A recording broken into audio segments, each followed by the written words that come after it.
उम्मीद करता हूँ आप तमाम हजरात खैरियत से होंगे। ये इस कहानी की दूसरी किस्त है। अगर इससे पहले कि आपने 2 किस्तें न सुनी तो मेरे चैनल पे अपलोड है, आप वहां जाकर जरूर सुने उसे। और अगर पसंद आए तो मेरे चैनल को सब्सक्राइब जरूर कर लें। कहानी शुरू होती है।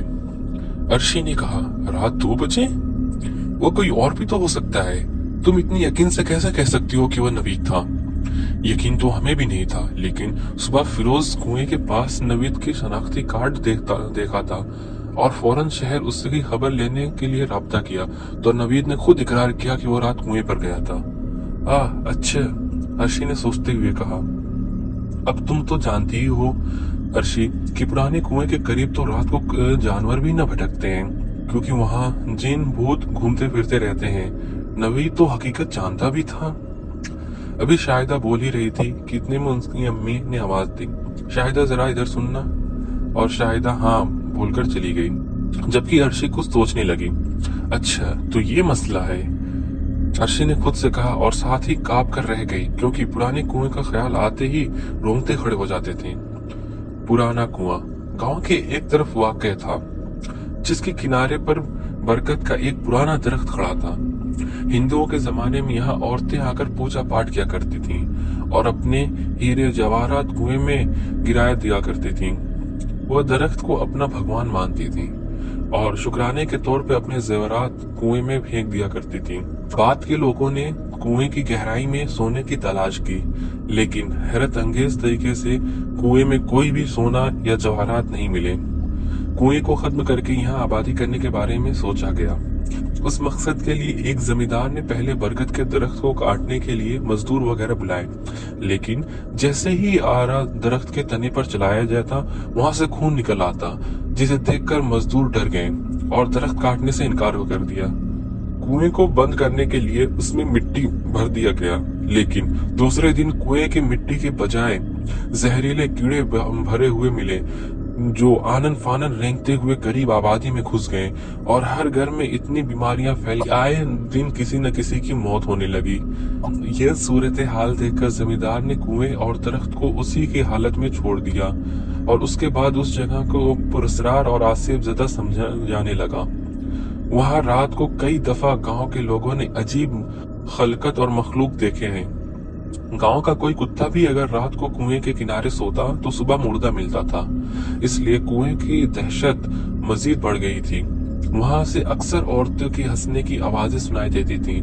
गर्ल्स वो जगह भारी समझी जाने लगी और लोगों ने वहां शाम के बाद जाना तर्क कर दिया। न जाने कौन सी वजूहात की बिना पर नवीद कुएं पर रात के 2 बजे अकेला चला गया था। कुएं से सबको खौफ आता था, सिवाय माई बख्तू के, जो कुएं से पूरी 20 गज दूर गांव की एक गली में सफेद चादर जमीन पर डाली रहती थी। एक तकिया, एक तस्बीह और एक जाय नमाज ही उसकी कुल कायनात थी। लोग उसे खुदा की तरसी में खाने के लिए कुछ न कुछ दे दिया करते थे। माई बख्तू के गिर्द सारा दिन लोगों का जम खमीर रहता था। उनके हाथों में खुदा ने इतनी शिफा दी थी कि जिसके लिए भी वो दुआ देती वो खुशहाल हो जाता था। अर्शी माई बख्तू की दिल से इज्जत करती थी। अर्शी ने होश संभालते ही माई बख्तू को वहीं अपनी मखसूद जगह पर बैठे देखा। माई बख्तू दुबली पतली अधेड़ औरत थी। उनके चेहरे में हमेशा नूर टपकता था। वो सारा दिन तस्बीह हाथ में लिए कुएं को घूरती जाती थी। अगर कोई उसके सामने आकर खड़ा हो जाता तो वो फौरन हाथ के इशारे से उसे सामने से हटा देती थी और दोबारा कुएं पर नजर डाल देती थी। लोगों को यकीन हो चला था कि माई बख्तू का कोई ताल्लुक उस कुएं से जरूर है कि वह रात को भी वहां जाने से नहीं घबराती थी। आज अर्शी ने घर वापस जाना था। जब गाड़ी माई बख्तू के ठिकाने के सामने से गुजरने लगी तो अर्शी ने फौरन गाड़ी को रुकवाया और गाड़ी रुकते ही नीचे उतरी और माई बख्तू के करीब जाकर बैठ गई। माई बख्तू, जो अर्शी के आमद से कतई बेखबर कुएं को देख रही थी, तस्बीह के दाने तेजी से फेरने लगी। अम्मा खुदा के लिए मेरी मदद करो, खुदा के लिए अम्मा मेरी मदद करो, मेरा नवीद। बस, माई बख्तू की गर्जदार आवाज फिजा में गूंजी। उनके हाथ रुक गए। उसने आंखों का जाविया बदला और अर्शी की आंखों को बगैर देखे हुए कहा, तेरी आंखों में मोहब्बत नहीं, प्यार नहीं, बल्कि इश्क है। वह तुझसे तेरा इश्क नहीं छीन सकते। जा, खुदा तेरी मदद करेगा। और सुन, हार कभी मत मानना, हिम्मत कभी मत हारना। जा, मेरी दुआ तेरे साथ है। माई ने अर्शी के सर पर हाथ फेरा और दोबारा कुएं पे नजरें गाड़ ली। अर्शी ने भीगी आंखें पोंछी और दोबारा गाड़ी में आकर बैठ गई, जहां उसके वालिदैन बेचैनी से उसका इंतजार कर रहे थे। गांव से आए अभी 5 ही दिन हुए थे कि अर्शी का दिल पढ़ाई से उचाट हो गया था। वह यूनिवर्सिटी सिर्फ नवीद को देखने जाती थी।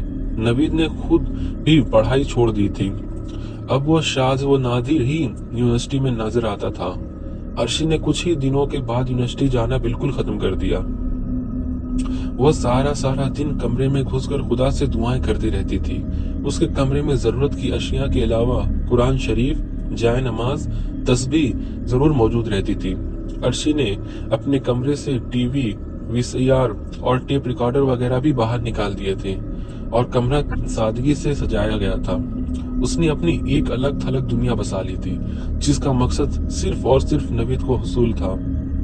उसकी सच्ची लगन और मोहब्बत रंग लाई और ऊपर वाले को उसकी इबादत और उसकी बेलूस इश्क पसंद आया। उसे ताकीदी ख्वाब नजर आने लगे, जिसमें बाकायदा उसे सबक पढ़ाया जाने लगा। वह सोते में जो सबक पढ़ती, सुबह उठकर कुरान शरीफ से वही सबक पूरी तवज्जो से माना याद कर लिया करती थी।